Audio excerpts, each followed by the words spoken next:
大家好，这里是文澜小屋。本期我们介绍的是 Jim Rogers 的最富足的投资。Jim Rogers 是在1970年与 George Soros 共同创办量子基金的操盘手。在随后的10年内，该基金的投资回报率高达 4200%， 而同期的标准普尔500指数仅上涨了不到 50%。 凭借在市场中的精准判断，他在37岁便实现财务自由并提前退休。此后他2次环游世界，其中1次驾驶汽车穿越116个国家，总行程达到245000公里，创下了相关的吉尼斯世界纪录。他还曾受邀在哥伦比亚大学担任客座教授，讲授金融课程。最富足的投资这本书是 Jim Rogers 在花甲之年迎来2个女儿后写给他们的人生家书。从独立思考、识别传统智慧的误区，到理解供需历史与市场周期，再到寻找真正热爱的事业，面对失败和认识金钱。这本书讨论的其实是一个更基础的问题：怎样形成自己的判断，理解这个世界，并按照自己的方式生活。现在让我们翻开这本书，去聆听 Jim Rogers 关于投资、旅行与人生经历的经验与教训。大众普遍相信并习以为常的固有观念，通常被称为传统智慧 conventional wisdom。 这些被媒体和多数人公认的观点，并不一定符合正在发生的事实。做决策时，不盲目接受听到和看到的一切，而是停下来寻找其他可能，是独立思考的第一步。20世纪70年代，美国政府削减国防支出，国防工业的股票价格大幅下跌，包括洛克希德马丁在内的一些承包商甚至走到了破产边缘。Jim Rogers 32岁时，在一次华尔街金融人士的聚餐中推荐洛克希德，当场就有人嘲笑，谁会买一家破产公司的股票？但真正需要看的不是当时有多悲观，而是导致这种悲观的条件是否正在改变。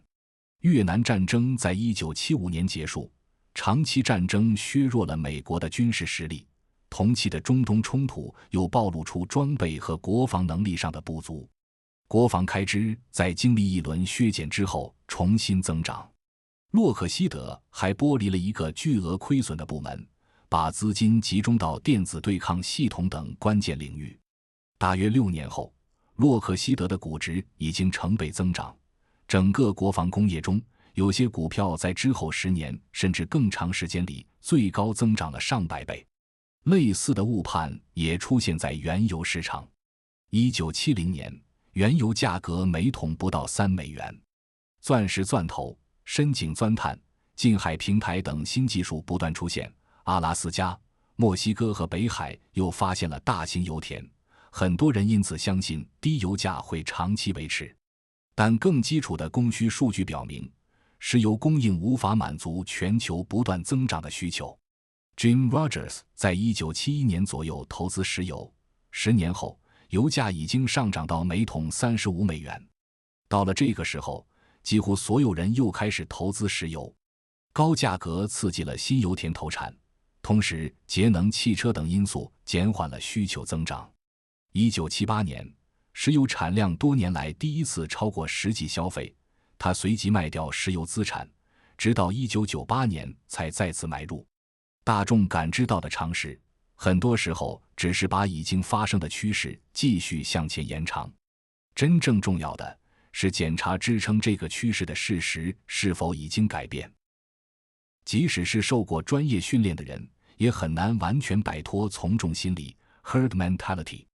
20世纪90年代后期，市场上出现了大量没有盈利历史、销售额也很低的网络公司，他们上市后股价却迅速上涨。传统的财务衡量标准，比如账面价值、每股盈利和股息，被越来越多人忽视甚至嘲笑。华尔街日报也开始使用新经济来描述这种变化。很多人相信，一个全新的时代已经到来，过去的估值规则不再适用，但最终却是泡沫破裂，大量公司倒闭消失。相反的情况出现在1980年的黄金市场。当时人人都想拥有黄金，价格被推高到每盎司$850。高价格随即刺激了更多黄金开采，而贵金属需求开始减少。与此同时，许多人把手中的黄金珠宝卖给提炼商融化，又进一步增加了供应。供给增加，需求减少，到2000年，黄金已经跌到每盎司$250左右。白银也经历了几乎相同的变化，从1980年的每盎司$50，跌到20年后的$4。所以，价格极端上涨或者下跌时，真正要观察的是情绪是否已经压倒了基本面。当价格在一段时期内日复一日的下跌，长期抛售最终可能发展成一个抛售顶点 （selling climax）。到了这个阶段，人们已经不再考虑基本现实，只想以任何价格卖掉手里的资产，尽快逃离市场。这正是最难反着做的时候。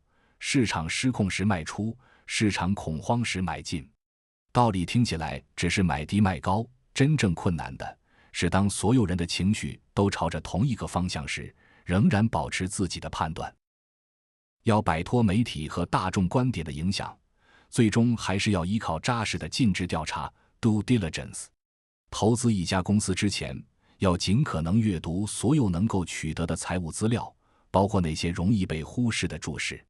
只阅读年度报告，就已经完成了98%的投资者本该完成的工作。如果连财务报告的注释也认真读完，就能超过99.5%的投资者。之后还要通过采访和调查核实数据，与客户、供应商、竞争对手以及可能影响公司发展的人沟通。20世纪60年代，通用汽车是世界上最成功的企业之一，几乎人人都想拥有它的股票。但公司内部的一名分析师已经提醒董事会，日本人来了。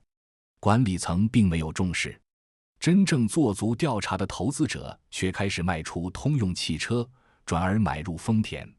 日本汽车更小、更高效，也更加可靠，很快便在包括美国在内的全球市场夺走了大量份额。有了充分的信息，接下来还需要正确的推演。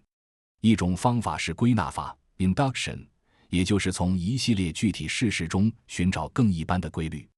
观察长期的市场历史，可以发现股票牛市与大宗商品牛市往往交替出现。这里的重点不是机械套用某个周期，而是从大量历史事实中寻找反复出现的结构。另一种是推理法 （deduction）， 也就是从一般性的事实出发，推导某个具体结果。以家乐氏 Kellogg's 为例，它生产的谷物食品需要大米、小麦和食糖等大宗商品。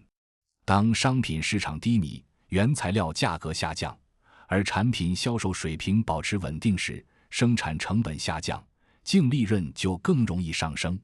反过来，当商品价格快速上涨时，家乐氏很难立即同步提高货架上的零售价，于是成本先上升，售价后调整，中间的利润空间就会被压缩，股价也可能因此承压。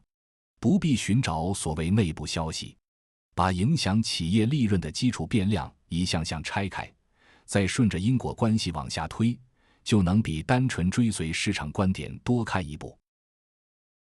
所有商品的价格都会随着供给与需求而变化，即使是一个国家，也很难长期维持严重背离真实供需的价格体系。Jim Rogers 在1990年骑摩托车穿越苏联时，看到许多城市已经笼罩在衰败和压抑之中。2年后，苏联解体。在长期人为控制价格的体系下，价格无法真实反映供给和需求，短缺与错配不断累积。没有任何政府或经济体系能够长期公然违背供需规律。同样的规律也适用于具体产业。低利率和过度投资会让某些领域的供给扩张得远远快于真实需求。中国经济曾出现过这种局面。当时独立银行的报告显示，通货膨胀率达到7%到8%，房地产和部分制造行业投资过度，违约率也高于正常水平。即使整个经济并不会同时下滑，房地产等过热领域仍可能经历硬着陆，但对投资者而言，低价本身还不够。真正值得关注的是，长期低价是否已经造成供应萎缩，同时需求还在继续增长。1998年，大宗商品市场已经低迷多年，几乎没人能从中赚钱。资金和人才不断离开农业与矿业，甚至出现农民和地理学家的短缺，长期投资不足，最终造成生产能力下降，而需求仍在上升。Jim Rogers 就在这一年创立了罗杰斯国际商品指数，此后10年，这一指数增长了4倍，而同期标准普尔500指数大约增长 40%。 食糖是更直接的例子。1998年，食糖价格只有每磅 5.5 美分，几乎没人感兴趣。但长期低迷已经限制了供应，而食糖除了食品用途，还可以用于生产乙醇。随着供需重新趋紧，食糖价格此后上涨了3倍。真正的机会往往不是来自便宜2个字，而是来自低价背后正在发生的供需变化。历史总是以某种形式重复，或者至少压着相似的韵脚。观察过去的牛市和熊市，可以发现股票市场与大宗商品市场之间存在长期交替。这种交替大约15年到23年发生一次。大宗商品市场从1999年前后进入新的牛市周期，按照当时的历史推演，这一轮趋势可能持续到2014年至2022年之间。但长期趋势从来不是一条直线。1987年，全球股票市场一度暴跌 40% 到 80%， 很多人在恐慌中离场，但当时距离那轮长期牛市真正结束还很远。20世纪70年代，黄金价格曾上涨 600%， 随后又在2年内下跌 50%， 大批投资者因此放弃。之后黄金重新转向，又上涨了 850%。 因此看懂长周期并不是预测每一次短期涨跌，而是避免因为一次剧烈回调就误判更长期的方向。学习历史还有另一层价值，就是看清哪些现象会反复出现，哪些旧有结构正在退出舞台。从现在到未来100年，地球上的主权国家数量可能增加到300至400个。过去许多由不同种族、宗教和语言群体组成的大型政治实体可能继续发生重组。1993年，捷克斯洛伐克就以和平方式分裂为捷克共和国和斯洛伐克共和国。与此同时，一些事物也会随着时代变化逐渐失去影响力。未来数百年，世界上也许只剩下大约30种被广泛使用的语言，而英语、普通话和西班牙语仍可能保持长期影响力。历史不会简单复制过去，但它能帮助我们区分暂时的波动和更长时间尺度上的变化。不要把自己的未来压在那些正在失去生命力的事物上。真正理解一个国家，不能只靠报纸和财务数据，亲自走进去，观察普通人的生活和市场运行方式，往往能看到报表之外的信息。外汇黑市就是一个非常直接的信号。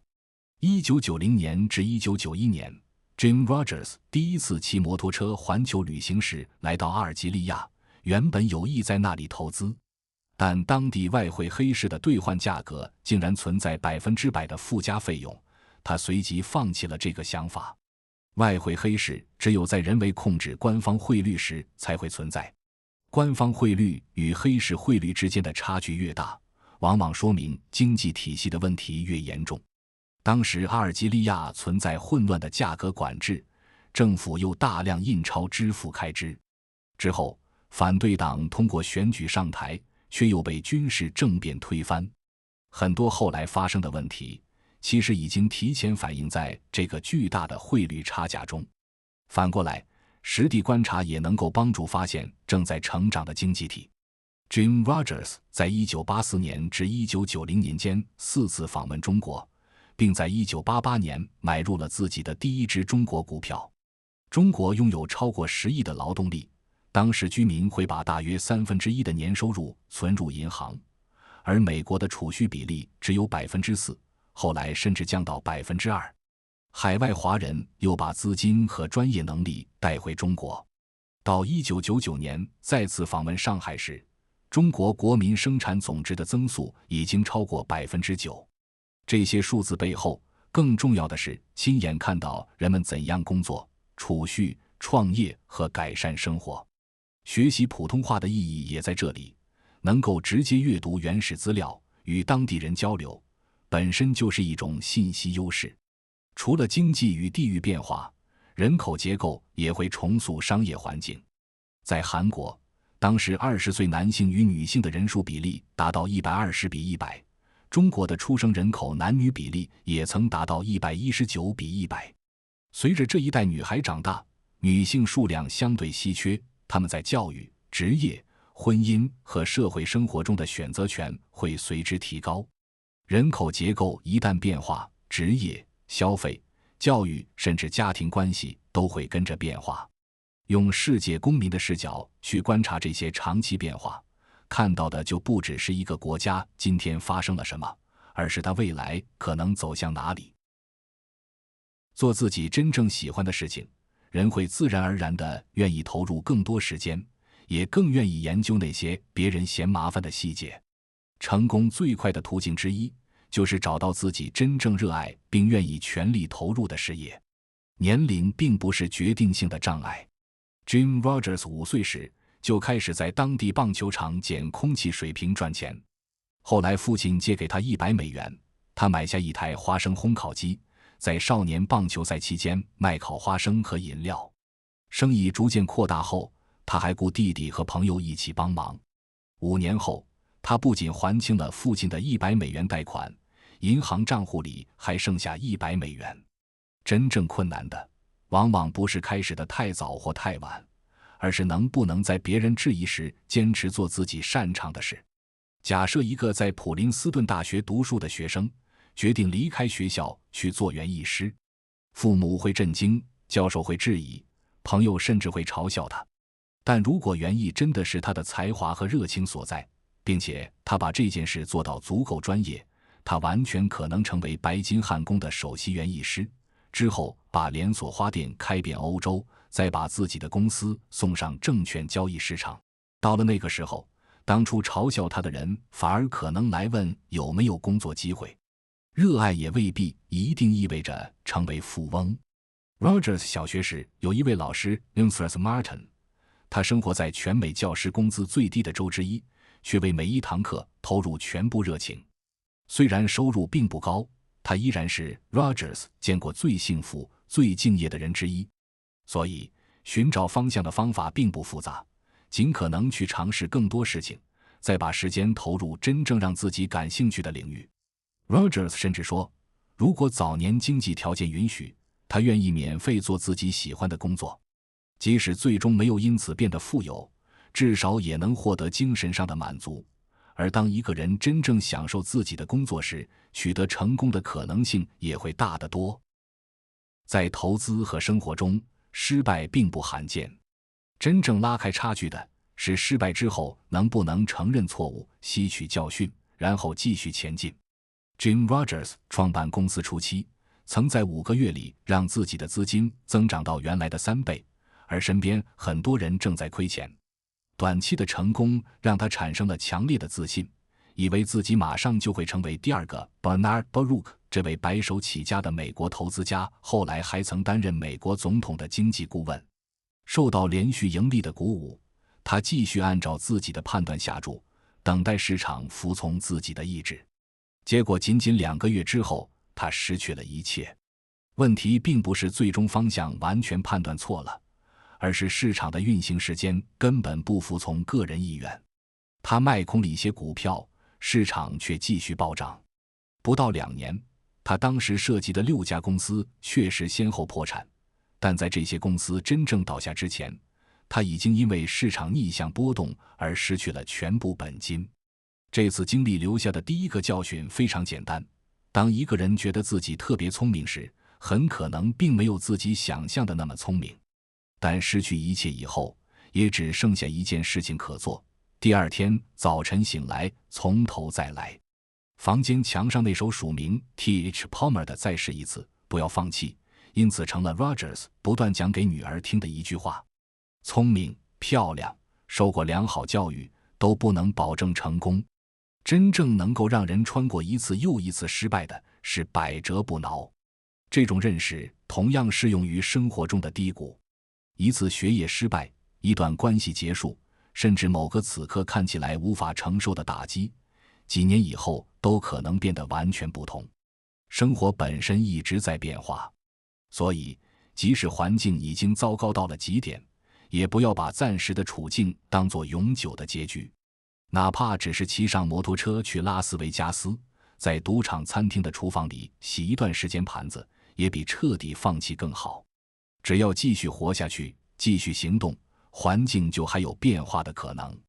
失败固然重要，但比失败更重要的是再试一次的勇气。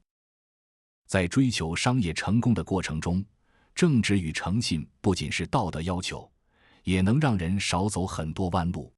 有些人足够聪明，本来完全可以用正确的方法取得成功，却偏偏选择投机取巧，最后陷入财务危机，甚至破产或入狱。走捷径也许暂时有效，但如果一开始就把事情做对，之后就不需要再花大量时间和精力修补错误，更不必承担那些本可以避免的风险。对待金钱也是如此，真正拥有财富以后，更没有必要反复告诉别人自己挣了多少钱，房子值多少钱，或者一件东西花了多少钱。Jim Rogers 的父母和祖父母从小就告诉他，不要靠谈论金钱给别人留下印象。在新加坡，他曾与一位劳斯莱斯代理商共进晚餐，对方极力推荐最新款劳斯莱斯，列举了各种购买理由，但 Rogers 最后还是拒绝了。他觉得家里已经有一辆梅赛德斯的奔驰，足够满足需要，如果再开着劳斯莱斯或宾利到处跑，反而可能带来更多麻烦。能够真正给别人留下深刻印象的，不是你谈论了多少钱，而是你的知识、能力和行为。同样的原则也适用于帮助别人。一种方式是直接投入时间。Rogers 的母亲每周都会抽出半天，到一家接受衣物和生活用品捐赠的救济施舍站做志愿者，他从中获得了很大的快乐。另一种方式是把自己最擅长的事情做好，在热爱的事业中取得成功，再把赚到的一部分钱捐出去。如果能够捐助一家施舍站，建立更多连锁机构，帮助的范围可能远远超过每个月零散投入几个小时。当然，两种方式并不冲突，最好甚至可以同时去做。真正重要的不是选择哪一种，而是付诸行动。把事情做正确，保持谦虚，不靠炫耀财富证明自己，再用自己的时间、能力或金钱真正帮助别人，这才是对待财富更成熟的方式。最富足的投资是一本父亲写给女儿的人生与财富的家书。当所有人都相信同一种观点时，先停下来核对事实。当一个市场长期低迷，供应不断萎缩，而需求仍在增长时，寻找其中正在发生的变化。当市场陷入狂热或恐慌时，不让自己的判断跟着群体情绪失控。真正做投资之前，读完财务报告和注释，调查客户、供应商和竞争对手，把眼光放到更长的历史周期里，也走出书本，亲眼看看不同国家的人怎样工作、储蓄、消费和生活。而在投资之外，找到自己真正热爱的事情，把它做到足够专业，即使经历失败，甚至失去一切，也在第二天早晨重新开始。保持正直，保持谦卑，不用金钱向别人证明自己。这些看似分散的经验，最终都指向同一件事：独立思考，做好功课，按照事实行动，然后坚持走自己的路。这里是文澜小屋，我们不追求快速致富的奇迹，只希望与您一起阅读好书，慢慢变富。如果本期内容对你有所启发，欢迎帮忙点赞转发，并分享给身边的朋友。您的举手之劳，都是在为更有价值的知识投票。也相信您聆听本期视频的时间付出，会在未来化作认知上的复利，为您带来最稳健的回报。感谢您看到这里，我们下期再见。